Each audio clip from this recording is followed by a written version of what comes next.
வந்து இது லீகலா இல்லீகலான்றது எனக்கு வந்து அந்த நாலேஜ் இல்ல. எனக்கு வந்து லாஸ் தெரியாதனால அத பத்தி நான் பேசினா வந்து சரியா இருக்காதுன்னு நான் ஃபீல் பண்றேன். அத இர்ஃபான் பண்ணிருக்காரு அப்படின்னா அது மூலமா அரெஸ்ட் பண்ண முடியும். ஆனா இத நான் சொல்ல முடியாது. லீகல் அட்வைசரோ லாயர்ஸ் தான் சொல்ல முடியும். ஏன்னா என்கிட்ட அதுக்கான கான்ஃபிடன்ஸ் கிடையாது.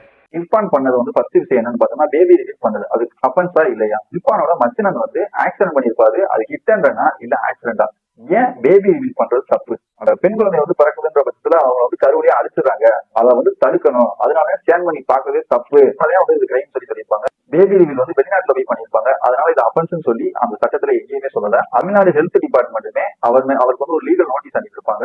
ஏன் எந்த அடிப்படையில வந்து நீங்க ஸ்கேன் பண்ணீங்க அப்படின்னு சொல்லிட்டு அதுக்கு அவர் வந்து ஒரு மன்னிப்பு கேட்டு நான் ஒரு அவேர்னஸ் வீடியோவும் போடுறேன், இந்த வீடியோவுமே டெலிட் பண்ணிடுறேன் அப்படின்னு சொல்லியிருப்பாரு. ரெண்டாவது விஷயம் ஆக்சிடென்ட் பண்ணதை பத்தி பேசுவோம்.